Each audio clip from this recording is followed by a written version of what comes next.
Assalamualaikum warahmatullahi wabarakatuh. Selamat berjumpa kembali dalam mata kuliah perpajakan. Kali ini kita akan membahas tentang bea perolehan hak atas tanah dan bangunan atau yang disingkat dengan BPHTB. Masih sama dengan PBB yang di video sebelumnya kita sudah bahas. Aturan dasar hukumnya adalah Undang-Undang Nomor 28 Tahun 2009 tentang pajak daerah dan retribusi daerah. Lalu ada aturan turunannya, silakan kalian bisa baca sendiri. Dan BPHTB pun sama seperti dengan PBB, adalah pajak yang dikelola oleh daerah. Ada istilah-istilah yang nanti akan kita temui pada salin dia berikutnya. Maka kita lewat saja. Oke, apa itu subjek BPHTB atau siapa yang menjadi subjeknya? Yaitu adalah orang pribadi atau badan yang memperoleh hak atas tanah dan atau bangunan. Ya, bisa jadi dari proses jual beli, bisa jadi karena perpindahan ya dari si A ke si B ya, karena memperoleh hak atas pengelolaan tanah dan atau bangunan tersebut dan seterusnya. Objeknya karena pemindahan hak dari jual beli, tukar-menukar, hibah wasiat, waris, pemasukan dalam perseroan atau badan hukum lainnya, pemisahan hak yang mengakibatkan peralihan, penunjukan pembeli dalam lelang, pelaksanaan putusan hakim yang mempunyai kekuatan hukum tetap, penggabungan usaha, peleburan usaha, pemekaran usaha, bisa juga karena hadiah, atau pemberian hak baru karena kelanjutan pelepasan hak, di luar pelepasan hak, ya, di mana hak atas tanah, ya, bisa terjadi karena hak milik, itu hak turun-temurun, terkuat, terpenuh yang dapat dimiliki orang pribadi atau badan-badan hukum yang ditetapkan oleh pemerintah, atau bisa juga karena hak guna usaha, yaitu hak untuk mengusahakan tanah yang dikuasai langsung oleh negara dalam jangka waktu sebagaimana yang ditetapkan dalam peraturan perundang-undangan yang berlaku. Bisa karena hak guna bangunan, hak untuk mendirikan dan mempunyai bangunan atas tanah yang bukan miliknya sendiri, yang sudah ditetapkan dalam undang-undang, hak pakai, hak untuk menggunakan dan atau memungut hasil dari tanah yang dikuasai langsung oleh negara, hak milik atas satuan rumah susun, hak pengelolaan, atau hak menguasai dari negara yang kewenangan pelaksanaannya sebagian dilimpahkan kepada pemegang haknya. Apa saja yang dikecualikan dari pengenaan BPHTB? Pertama, itu perwakilan diplomatik dan konsulat. Dua, negara untuk penyelenggaraan pemerintah dan atau untuk pelaksanaan pembangunan guna kepentingan umum. Tiga, ada lagi nih ya, badan atau perwakilan organisasi internasional. Sama seperti PBB tadi ya. Keempat, orang pribadi atau badan karena konversi hak atau karena perbuatan hukum lain dengan tidak adanya perubahan nama.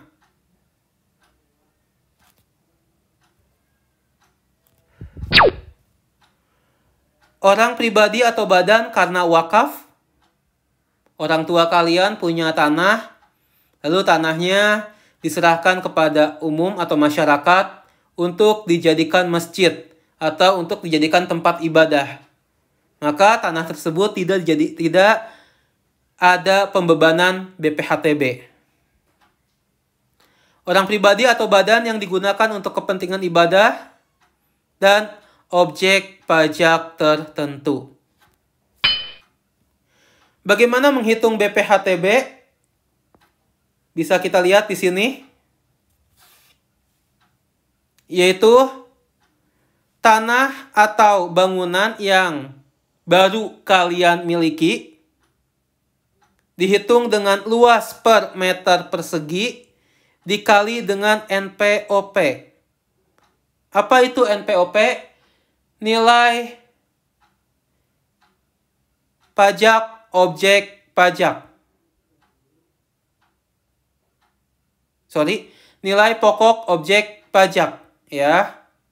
NPOP, kalau tadi atau video sebelumnya tentang PBB, itu dikalinya dengan NJOP. Tapi kalau BPHTB dikalinya dengan NPOP. Bagaimana mencari NPOP? Yaitu cari angka yang paling tinggi antara NJOP dan harga pasar atau harga wajar atau harga beli dari tanah atau bangunan tersebut. Ya, jadi cari angka yang paling tinggi, kalian bandingkan.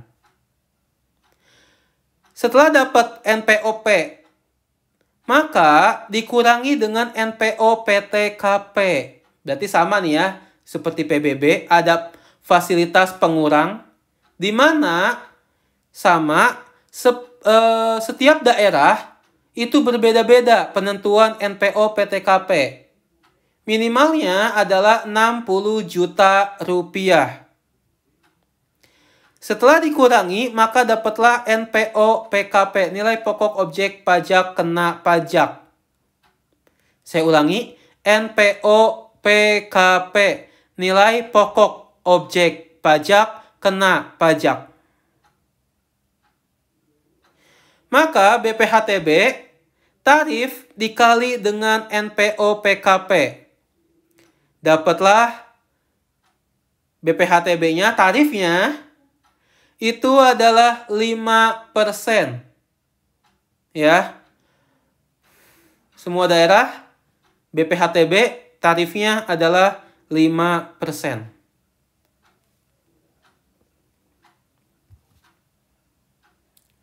Kalau karena waris,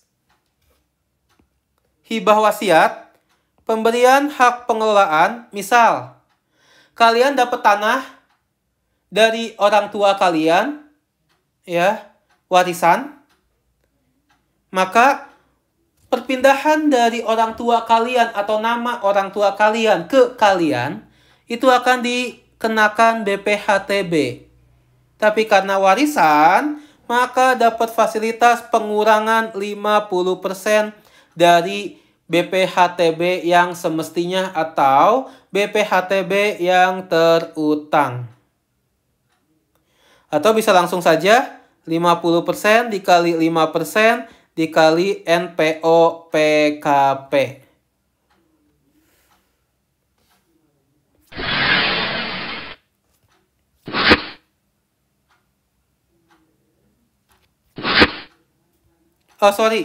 NPOP kepanjangan dari nilai perolehan objek pajak. Tadi saya bilangnya nilai pokok. Semestinya adalah nilai perolehan objek pajak.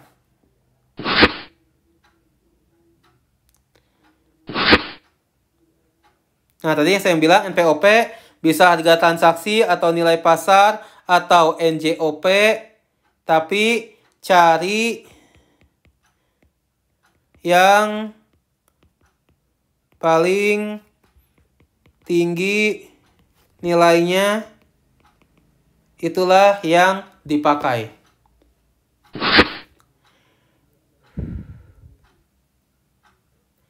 Ya. Selain di luar NJOP bisa dari harga transaksi, nilai pasar, ya. Atau juga harga lelangnya atau harga transaksi di dalam lelang dan lain sebagainya.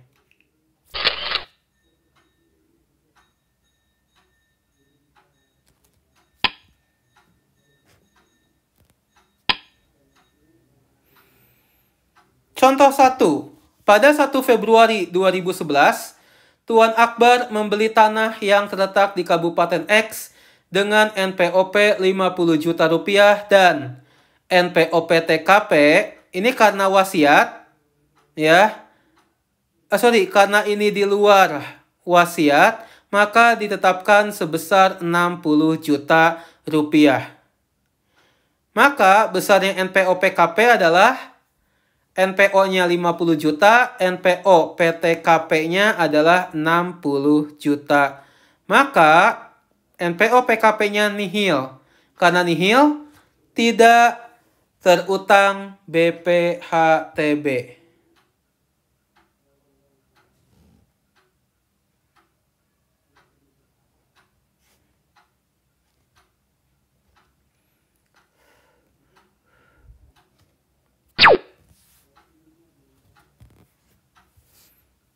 Contoh 3.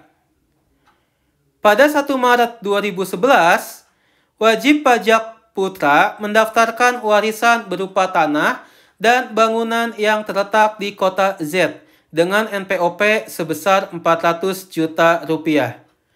NPO PTKP untuk perolehan hak karena waris untuk kota Z ditetapkan sebesar 300 juta rupiah. Jadi, teman-teman, kalau wasiat, ya, NPO PTKP-nya itu lebih tinggi, ya, 300 juta atau minimal 300 juta rupiah. Jadi, dua fasilitas ya. Yang satu adalah dikurangi 50% dari BPHTB yang terutang dan juga NPO PTKP-nya tinggi, ya. Minimal 300 juta rupiah. NPOP-nya 400 juta, NPOP-TKP-nya 300 juta, NPOP-KP-nya 100 juta rupiah. Maka BPHTB-nya sama dengan 5% kali 100 juta. Dapat berapa? 5 juta rupiah. Itulah BPHTB yang harus kalian tanggung.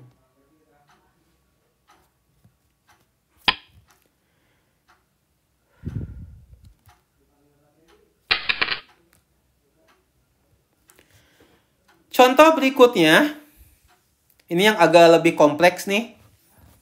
PT Perdana membeli sebidang tanah dan bangunan dengan nilai transaksi sebesar 950 juta. Sesuai SPPT PBB, tanah seluas 1000 meter persegi memiliki NJOP 537.000 per meter persegi dan bangunan seluas 500 meter persegi NJOP-nya 700.000 rupiah per meter persegi. NPO PTKP diketahui sebesar 50 juta. Ya. Besarnya BPHTB yang terutang kita hitung. Kita cari dulu total NJOP-nya. Baik tanah dan bangunan kita gabungkan. Maka tanah 1000 meter persegi dikali 537.000 dapatlah 537 juta. NJOP bangunan 500 meter persegi dikali 700.000 dapatlah 350 juta.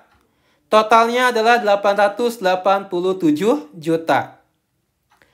Karena harga transaksi atau nilai pasarnya adalah 950 juta, kita cek mana yang lebih tinggi, 887 atau 950. Maka yang kita pakai untuk menghitung BPHTB adalah 950 juta. Sehingga 950 juta kita kurangi dengan NPO PTKP 50 juta. Dapatlah 900 juta dikali dengan 5%. Maka BPHTB yang terutang adalah 45 juta rupiah.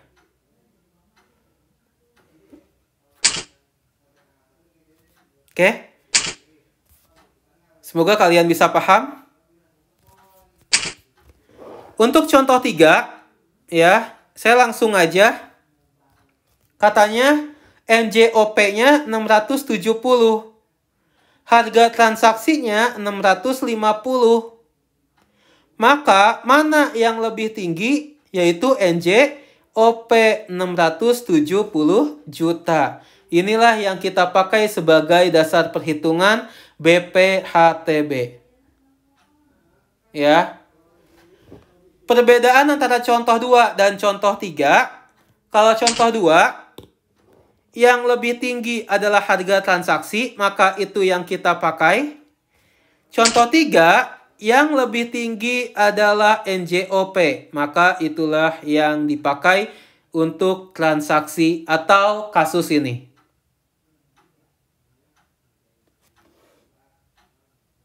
Ya. Saat dan tempat terutang BPHTB, silakan kalian bisa baca sendiri.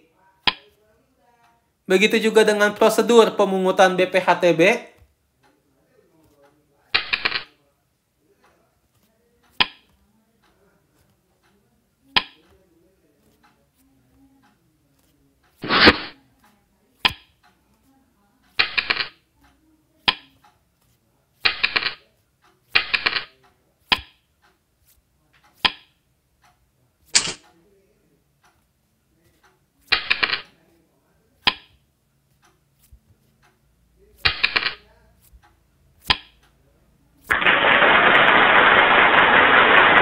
Ya, sisanya silakan bisa kalian baca dan pelajari sendiri. Ya, itu tadi konsep secara umum tentang BPHTB. Jika ada pertanyaan, silakan bisa kalian ajukan ke grup line. Ya, terima kasih. Mohon maaf apabila ada kekurangan. Assalamualaikum warahmatullahi wabarakatuh.